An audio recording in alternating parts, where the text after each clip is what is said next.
Assalamualaikum warahmatullahi wabarakatuh. Selamat pagi menjelang siang. Jumpa lagi dengan saya, Ganang Setiopo. Kali ini saya membuat video pada siang hari ya teman-teman ya. Ini adalah lokasi gubuk kakek saya yang kemarin itu diteror ini. Sampai saat ini itu belum pergi ya si yang neror kakek saya ini. Sampai nenek saya pun merasa resah. Akhirnya saya siang-siang datang ke sini mau lihat lokasi-lokasinya sekalian. Nanti kalau belum pergi juga, insya Allah nanti malam saya mau buat videonya di sini ya, explore di sini ya teman-teman ya. Oh ya, menjawab dari pertanyaan dari teman-teman semua. Banyak yang bertanya tentang Bang, bagaimana cara mengunci penampakan? Bang, bagaimana cara mendapatkan penampakan? Oke ya teman-teman ya, pertanyaan itu sering kerap muncul, makanya saya akan menjawab satu persatu ya. Ya intinya yang inti saja. Di sini saya tidak bertujuan untuk menggurui. Saya hanya untuk berbagi ilmu ke teman-teman semua ya. Barang siapa tahu nanti bisa teman-teman amalkan di rumah sendiri atau dimanapun ya. Karena saya bukan pamer atau bukan gimana-mana ya. Karena saya cuma ingin berbagi saja ya. Juga video dari saya tidak bermaksud untuk melecehkan pihak manapun atau membodohi pihak manapun ya. Karena video saya buat dengan cara saya sendiri, dengan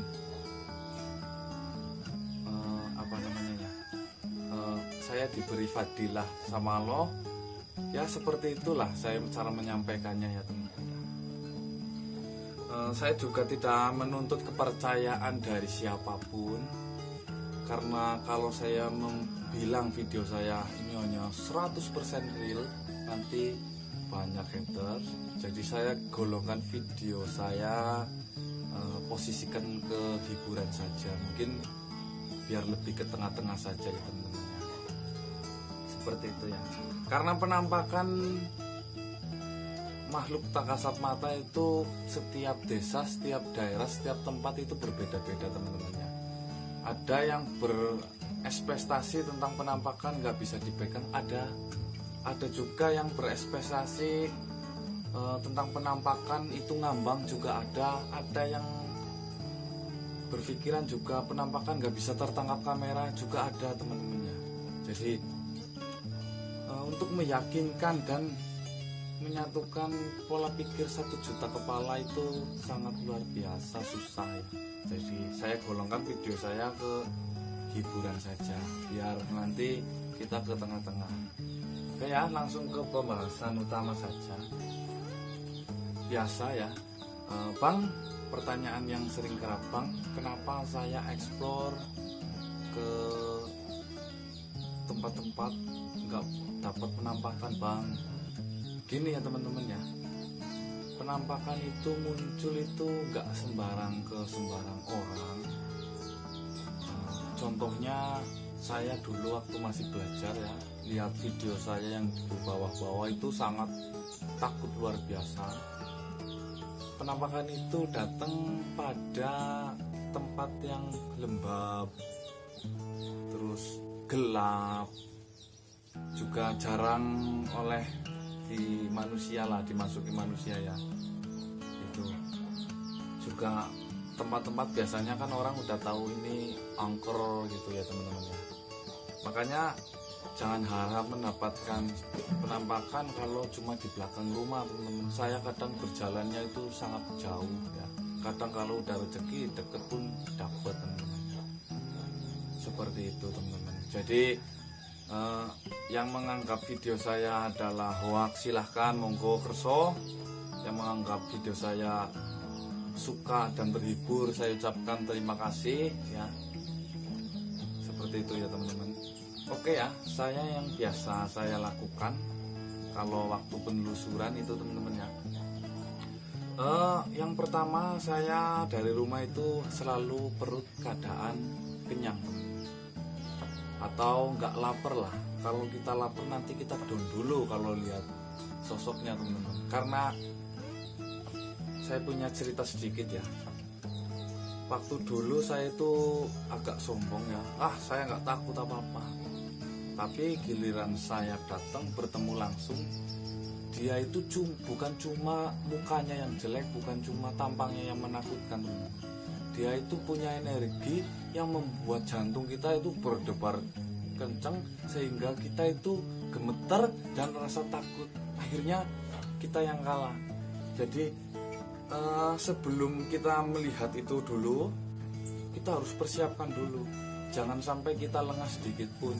Karena kalau kita lengah, kita yang kalah ya. Kita bisa mual-mual, bisa kerasukan juga ini lutut terasa mau copot teman-teman. Siapkan dulu ya, kamera selalu nyala atau kameranya nyalakan kalau udah ada penampakan saja biar nggak durasinya nggak lama. Jadi kita udah melihat dia berdiri tepat ya, langsung kita nyalakan kamera ya. Langkah yang pertama biasanya biar dia nggak langsung hilang, saya kunci. Oke, saya bagikan kuncinya ke teman-teman ya. Kunci yang biasa saya baca itu adalah surat Al-Isra ya teman-teman ya. Itu ayat ke-50. Itu biasanya saya baca sebanyak 3 kali. Terus saya sambung dengan surat Al-Furqan itu ayat 23. Dan jangan lupa basmalah dulu membacanya ya. Begitu ada penampakan langsung kita deketin. Biasanya dia langsung menghilang, tapi kita langsung kunci saja. Bacakan 3 kali, lanjut surat Al-Furqan ya, ayat 23. Ingat-ingat itu teman-teman. Surat Al-Isra ayat 50 sebanyak 3 kali, dan surat Al-Furqan ayat 23 itu disambung ya. Mungkin bagi anak-anak pondok sudah nggak iseng lagi dengan ini ya, karena dulu waktu mondok itu penampakan itu buat mainannya, mungkin anak-anak pondok udah paham semua tentang ini. Jadinya ya saya hanya berbagi ke yang belum tahu saja, siapa tahu bisa bermanfaat ya. Bagi yang sudah tahu, mohon koreksinya buat saya.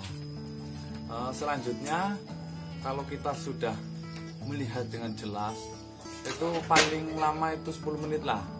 Jangan lama-lama, kasihan. Karena dia masuk ke hukum kita itu, masuk ke dunia kita itu sama saja kita menyelam di air teman-teman. Jadi sehebat-hebatnya kita kalau di air itu nggak ada apa-apanya ya. Paling lama berapa menit sih kita tenggelam di air. Begitu juga dia masuk ke alam kita, kena hukum kita. Jadinya dia mau hebat kalau udah padat, bahkan dipukul, bahkan dicekek pun ada hadisnya itu. Jadi banyak yang tanya, kata mana ada penampakan bisa dipegang, coba ngajinya di lebih dalam lagi. Jadi enggak apa namanya ya, penampakan makhluk halus, coba ngajinya cari-cari hadis lagi lah. Seperti itu teman-teman ya. Begitu kita kunci, dia cuma gerak-gerak, nggak ngapa-ngapain, mungkin dia cuma meludah atau ngapain lah, cuma itu. Selanjutnya kalau kita udah melihat jelas, kita udah puas ya, kita lanjut dengan lepas kuncinya surat Anas ya teman-teman. Surat Anas 3 kali, atau mungkin kepanjangan cukup sholawat Nabi atau Al-Ikhlas saja, itu sudah lepas. Yang penting semua itu atas ridho dari yang di atas ya. Seperti itu ya teman-teman. Semoga ilmu ini bermanfaat juga juga saya tidak bertujuan untuk menggurui. Ya intinya saya hanya berbagi bagi yang belum tahu. Bila banyak kata yang saya ucapkan salah, saya mohon maaf sebesar-besarnya. Bagi para guru-guru saya, mohon maaf guru. Mungkin seperti itu saja penjelasan dari saya tentang explore saya. Kurang lebih seperti itulah teman-teman. Saya tidak punya basic apapun, saya tidak punya ilmu apapun ya. Saya hanya modal tanamkan dalam hati la ilaha illallah Muhammadur Rasulullah, dan bertujuan untuk menghibur teman-teman semua. Seperti itu ya teman-teman. Mungkin barangkali ada yang merasa cocok dengan yang saya sampaikan, bisa tinggalkan like-nya. Bagi yang mungkin beda pendapat dengan saya, silahkan dislike saja atau tinggalkan saja, nanti biar tidak ada kesalahpahaman ya, karena ilmu-ilmu seperti ini lain lubuk, lain pula isinya teman-teman. Jadi lain, mungkin bisa dikatakan lain guru, lain ajaran gitu. Itu semua hanya versi saya sendiri ya. Oke teman-teman ya, hormat saya Ganes Joko, salam misteri, tralala trilili sekala kala.